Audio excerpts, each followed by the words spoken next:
Bienvenue sur Africa 24 dans cette nouvelle édition de l'Africa Tonight. Au sommaire de l'actualité, la crise soudanaise toujours dans l'impasse. Des leaders de l'opposition ont été arrêtés malgré la médiation éthiopienne. En visite ce vendredi au Soudan, le Premier ministre éthiopien Abiy Ahmed a appelé à une transition démocratique rapide. Au Maroc, la compagnie aérienne nationale Royal Air Maroc demande plus de moyens à l'État. À travers son opération Mayday, la RAM ambitionne de doubler sa flotte pour concurrencer les plus grands aéroports sur le transit mondial.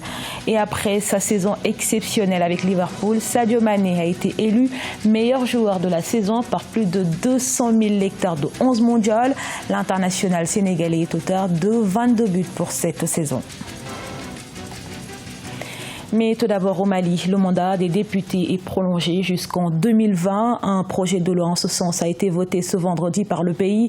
Cela devrait notamment permettre une révision constitutionnelle intégrant des réformes prévues par l'accord de paix de 2015. Selon le gouvernement, ce prolongement devrait faciliter l'organisation des élections dans le pays. Il fait suite à une précédente prorogation de 6 mois du mandat des députés qui arrive à échéance le 30 juin prochain. Pour être adopté, ce projet de loi organique doit encore être voté par les 2/3 des députés, puis présenté pour avis à la Cour constitutionnelle. Le Premier ministre éthiopien en médiateur au Soudan, Abiy Ahmed, qui a appelé à une transition démocratique rapide, a rencontré ce vendredi le chef de la junte et des représentants de l'opposition civile. Toutefois, malgré cette médiation éthiopienne, des leaders de la contestation ont été arrêtés. Corinne Comdem. Le Premier ministre éthiopien Abiy Ahmed est arrivé à Khartoum, la capitale soudanaise, ce vendredi 7 juin, afin de rencontrer le chef du conseil militaire au pouvoir au Soudan. Abiy Ahmed, qui est largement reconnu pour ses talents de diplomate, a eu un entretien séparé avec les dirigeants militaires et l'opposition du Soudan à Khartoum. Objectif, atténuer la crise politique qui a suivi le renversement du président Omar al-Béchir. Nous condamnons fermement et déplorons les pertes tragiques et injustifiées en vie humaine et rappelons aux autorités de la transition soudanaise leur obligation de protéger les civils et de respecter leurs droits.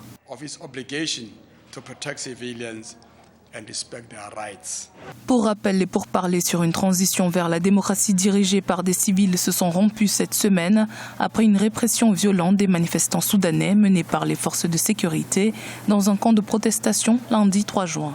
L'opposition affirme que 113 personnes ont été tuées, mais le gouvernement estime à 61 personnes le nombre de morts. Ce fut la pire effusion de sang au Soudan depuis que l'armée a renversé le président Omar al-Béchir en avril dernier, après des mois de manifestations de masse.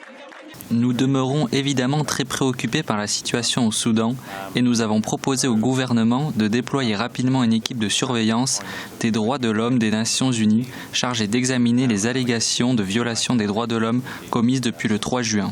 Jeudi 6 juin, l'Union africaine a suspendu le Soudan jusqu'à la formation d'un gouvernement civil, intensifiant ainsi la pression mondiale sur les dirigeants militaires pour qu'ils entendent raison. 3 membres de l'opposition ont été arrêtés par les forces de l'ordre ce samedi matin. L'Union africaine et les Nations unies, qui appellent à l'apaisement des tensions dans le pays, espèrent que la médiation du Premier ministre éthiopien Abiy Ahmed portera des fruits. Au Gabon, ce samedi 8 juin marque le 10e anniversaire du décès de l'ancien président Omar Bongo Ondimba. Un culte écuménique a eu lieu ce jour au palais présidentiel de Libreville, la capitale. Événement qui s'est déroulé en présence de 6 chefs d'État africains aux côtés du président Ali Bongo Ondimba, fils et successeur du président défunt. L'actuel chef de l'État, qui se remet d'un accident vasculaire cérébral, s'est adressé à la nation pour l'occasion. Une première prise de parole publique depuis 6 mois pour le président Ali Bongo Ondimba. Également dans l'actualité, la compagnie aérienne marocaine Royal Air Maroc est en pleine renaissance. 2 ans après son opération Mayday lancée auprès de l'État, la RAM table sur le soutien de l'État actionnaire pour continuer à déployer ses ailes.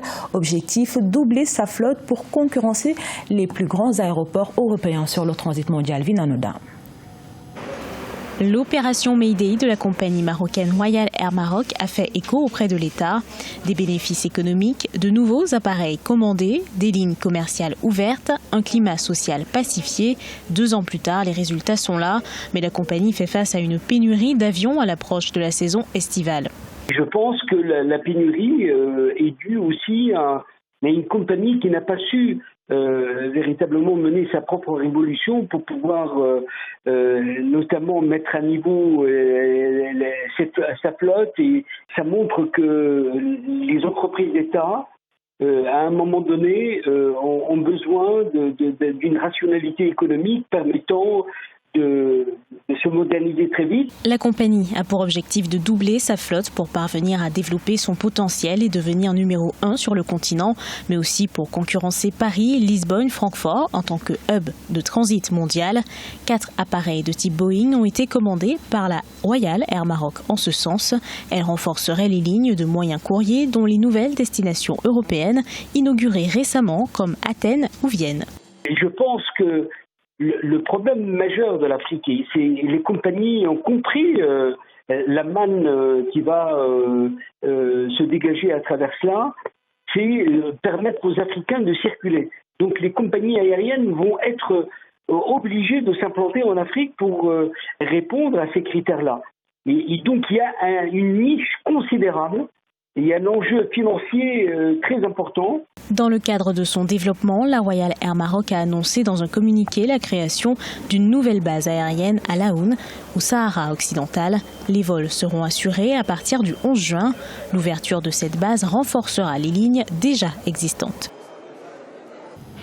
Un nouveau souffle pour les médias et les journalistes en Éthiopie. Le pays ne compte plus un seul journaliste en prison et plusieurs centaines de médias interdits sous l'ancien gouvernement ont été autorisés.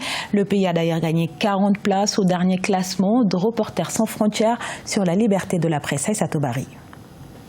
L'Éthiopie, longtemps accusée d'avoir utilisé les préoccupations sécuritaires comme un prétexte pour réprimer la liberté de la presse, s'emploie désormais à changer la donne. La chaîne Oromia Media avait été interdite d'émettre en Éthiopie, mais elle commence peu à peu à s'établir dans le pays, dans l'espoir de tirer parti de la nouvelle liberté de la presse dont elle jouit.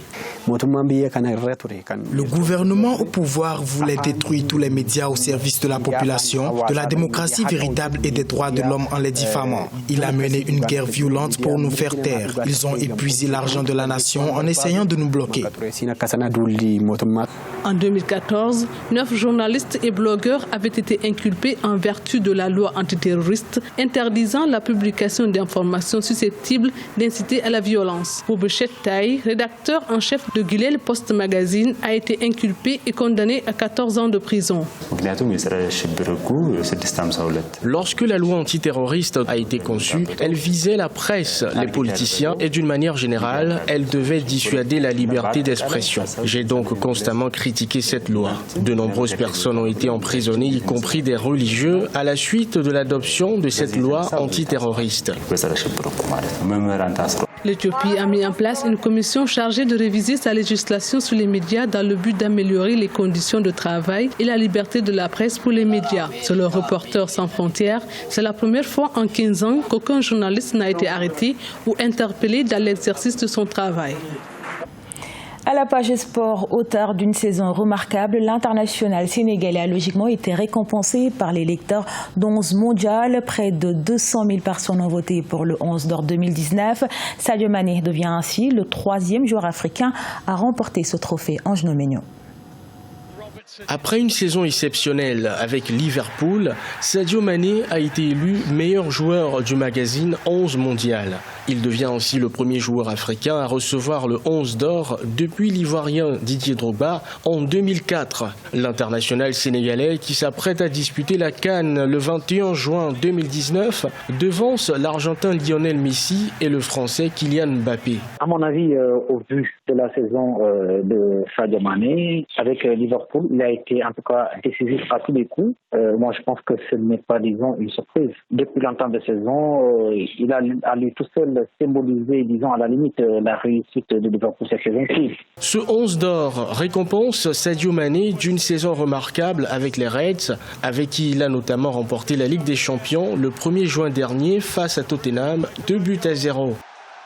Cette année, il a placé la barre très très haut avec Liverpool. On attend qu'il fasse de même avec l'équipe nationale du Sénégal par rapport à la CAN 2019. D'autant plus que c'est vrai que l'effectif de Liverpool est largement supérieur à celui du Sénégal. Mais aujourd'hui, autour de lui dans l'équipe du Sénégal, il y a quand même une épine dorsale qui est extraordinairement bien. Je veux parler du gardien Edouard Mendy, qui était parmi les 4 meilleurs gardiens de la Ligue 1 française. Je veux parler du défenseur central Kalidou Koulibaly, qui est cité parmi les meilleurs défenseurs centraux du monde. Il y a Idrissa Gana Gueye qui a été pisté par le PSG. Cela veut dire ce que cela veut dire. Né le 10 avril 1992 à Sédhiou au Sénégal, Sadio Mané est l'un des footballeurs sénégalais à avoir marqué sa génération, tout comme l'a été son devancier El Hadji Diouf. Ce journal a été réalisé par l'ensemble de la rédaction. Merci pour votre fidélité. Retrouvez dans un instant une nouvelle édition de l'actualité sur Africa 24.